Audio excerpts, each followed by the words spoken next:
My name is Linda Ju. I am fourth generation descendant of Colorado pioneer Chin-Lin Tzu.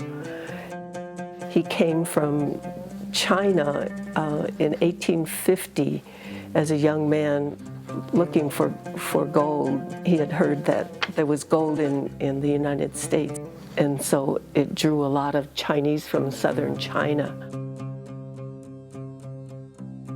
He was so good at organizing and helping and became very popular there. They asked him to be the marshal of the territory. And he turned it down because he said he had enough trouble being Chinese without being the marshal.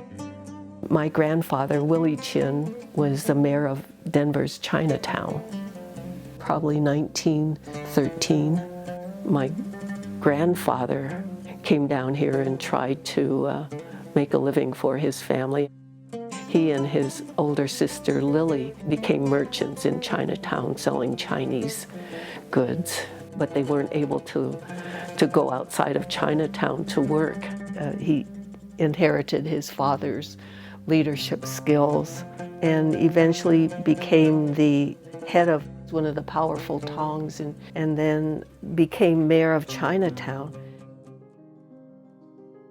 All my aunts and uncles and my mother grew up in Chinatown around the Blake Street area. In fact, one of my old friends used to kid me that he remembers where my mother's house is, and I'd say, "Where is it?" And he says, "It's behind second base."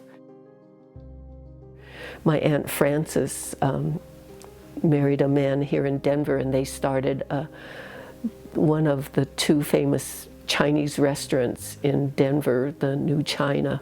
Ran that for about 40 years. During Chinese New Year's, they'd have these big festivals, Chinese New Year's parties that lasted for weeks, and invited the mayor, the governor, the chief of police, the fire chief, and all these politicians there, and it was a big deal. And my two uncles went to the University of Colorado in Boulder, were majoring in engineering until their father, Willie Chin, died, and so they had to quit school and come start working. And then they were drafted into World War II. After the war, my uncle, he wanted to buy a house in Park Hill, but no one would sell to him even after he had fought in World War II. He befriended this man who worked in Denver city government who said, "I have some land down the block in Park Hill. I'll sell it to you if they won't sell you a house, and you can build your own house on it." So that's what he did.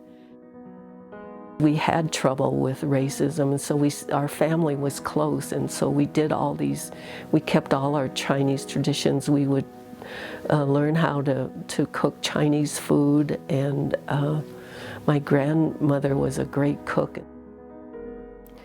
It was hard for them, and Carolyn wanted us to remember how difficult and the hard times they had to give us a better life. It's important to remember our culture and the foods and some of the traditions, but also become an American so that you would be successful